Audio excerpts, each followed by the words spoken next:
Good morning. Well, happy St. Patrick's Day. And on this St. Patrick's Day, Jesus has given us a message about his disciples and who he calls to ministry. My children, if I was to walk the earth today with my 12 apostles and followers, how do you think that you would treat me? I tell you that you would treat me no differently than how I was treated 2,000 years ago, and that you would plot and scheme to destroy me in every way possible in the name of God. Even many of the most prayerful of you are so far away from me in heart, desperately lacking in love and mercy for others who do not know me. Satan plays with many of you, just like a con man who robs an unfortunate soul. My children, what point is there in coming to me for forgiveness in confession, if afterwards you have no intention of reconciling with your neighbour?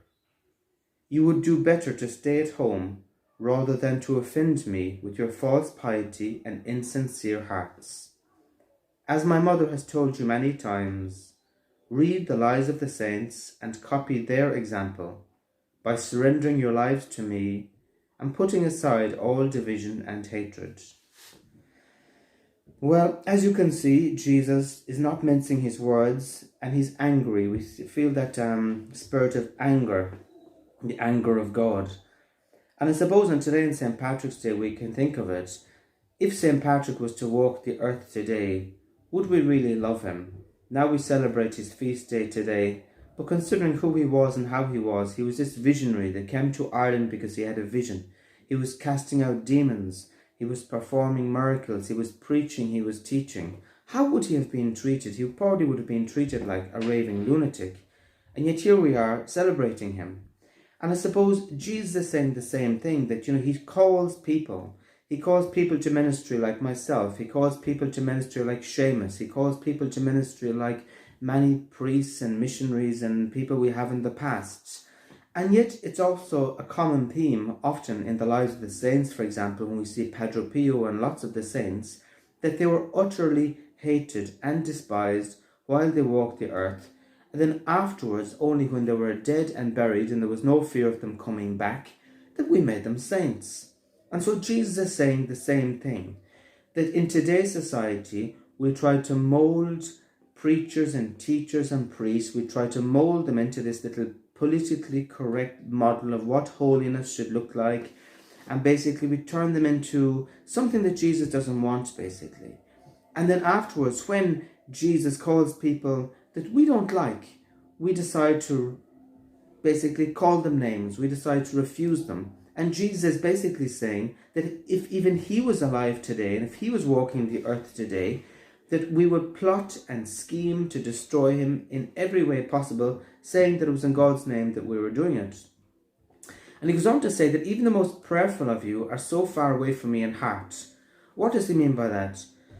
Well, once again, you could be praying rosaries every day, you could be going to Mass 5 times a day, you could be doing 100 Divine Mercies, but if you don't have that heart, you could be doing it all for vainglory, you could be doing it all for a certain sort of a religious pride, for basically insincere reasons, and despite it all, you could still be very, very far away from Jesus in heart. And he's saying basically that Satan plays with many people just like a con man who plays with an unfortunate soul's fortune. In other words, just like we see sometimes on the internet, some con man conned a lady or conned an old man out of £100,000. They thought it was a good deal. They transferred the money into a strange account and then the money disappeared. Why? Because they were gullible. And basically Jesus is saying the same thing, that there are many souls that are genuinely trying to follow God. Satan plays with them, and all of a sudden he turns them into sort of extremists. He turns them into basically being very prejudiced, being very religious, being very hateful to other people, and they think that they're doing all this in the name of God. And so basically Jesus is saying that Satan is playing with some of these people, and some of these people are the most prayerful people, because Satan is telling them that Jesus wants you to do this and this and this, and some people are even being burnt out from prayer, burnt out from devotions, burnt out from going to prayer things, and yet they've got no peace in their hearts. They don't have that peace and that serenity that comes from knowing Jesus in their hearts. And so then Jesus goes on to mention confession. He says, well, what good is it going to confession if afterwards you have no intention of changing and you have no intention of reconciling? if you don't afterwards intend to say, I need to change my ways, I need to make up with my neighbour, I need to apologise, I need to reach out to them. Basically, Jesus is saying, if you are like that, you'd be better off not going to confession. Because if your heart isn't sincere, and you're not really sincerely going to confession, well, then you'd be better off staying at home. You're only making a mockery of confession, you're just making a mockery of the church, you're making a mockery of the whole lot, and it's of no avail to you. And of course, I would say on that note that Jesus would like us, when we do things, to pray about it and ask for the grace of a sincere heart. Ask Jesus to understand, or for the grace to understand why what we did was wrong. And so when we go to confession, to get obviously the grace of forgiveness, but then afterwards to do everything we can to set it right. So for example, if we have spread gossip and we confess that in confession and we get forgiveness, but then afterwards we can do our best to undo the damage of that by setting it straight, by explaining to people how we got it wrong, by doing whatever. Same thing if we end up stealing money and we go to confession about that and we get forgiveness. But afterwards, we have to pay that money back to the best of our ability. So there's this notion of setting it right. And when we have a sincere, contrite heart, that comes naturally, that comes normally. Just like Zacchaeus, when he came down out of that tree and he said, Lord, I'm going to pay back all the money I owe people and even 4 times more or something. So it comes when we have a sincere, contrite, repentant heart. Afterwards, we want to reconcile with neighbours. We want to set things right. We want to say sorry. We want to change our attitudes, okay? And so he goes on to say, as my mother has told you many times, read the lives of the saints and copy their example by surrendering your life to me and putting aside all division and hatred. And I'm convinced that the reason Jesus keeps telling us to read the lives of the saints is because the saints were very prayerful, number one, but afterwards they put the prayer into action. And what he's saying is we need to be inspired by their actions. From this message we can see that Jesus is sick of people that are doing nothing but praying, but afterwards their actions don't add up and their actions don't reflect their prayers. Jesus wants us to be prayerful, of course, because only through prayer we get these graces. But afterwards, from that place of prayer, he wants our actions to be coherent with our prayers, and so that we may be full of love, full of charity, full of reconciliation. And he says, putting aside all division and hatred. So in other words, Jesus desperately wants us to get on. And I know myself, because involved in this LGBT ministry, the amount of Catholics that don't talk to me, the amount of Catholics that snub me, the amount of Catholics that ignore me, it's the same with Seamus in Medjugorje, the amount of people that want nothing to do with us, and yet they're the same people that be at Mass every day. We can get filthy looks at times when they look at us, yet, they're there, rosaries, masses, all the rest. And sometimes in my heart I say to myself, what is going on in these people's minds or attitudes? How can they sincerely be going to Mass and be going to confession and at the same time look at me, or at times talk to us, or look at Seamus with such venom, and think, okay, we may not be perfect, but having said that, we too are children of God. We have a difficult mission, a challenging mission in this whole LGBT area.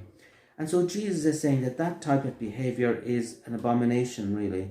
And that so we all need to pray for the graces, for basically our prayer and our action to basically come together like that, to merge, so that for the good of Jesus, for the good of the world, we are a community of love. And when people see the Catholic Church, and when they see us as Catholics, they see loving people, kind people, respectful people, people that get on with one another, and yet at the same time, people from all different walks of life and all different backgrounds. But if we don't have that, unfortunately, our Catholic Church turns into some sort of an abomination, and it turns into a total counter-testimony of hatred, of division, of gossip, of bickering, of all sorts of stuff. It makes a mockery of the sacraments. It makes a mockery of the power of Jesus. It makes a mockery of everything that religion is supposed to be about. And Jesus is disgusted at that type of behaviour. And so it's up to us, me the first, and you and everyone, to examine our hearts and to change and to be a catalyst for change for others, so that our Catholic Church can become a place of love, a place of acceptance, and so that when people see us, they see that we have got something as Catholics and they're drawn to it, and they may too decide to become a Catholic or to take their faith more seriously.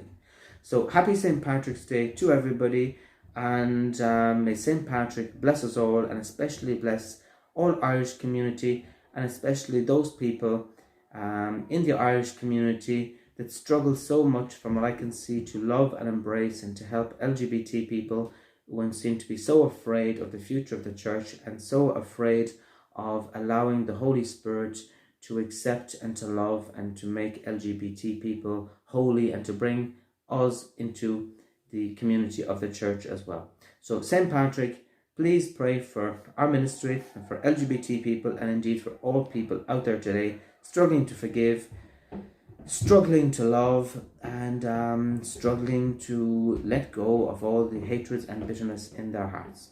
So on that note, happy St. Patrick's Day again, and goodbye from London.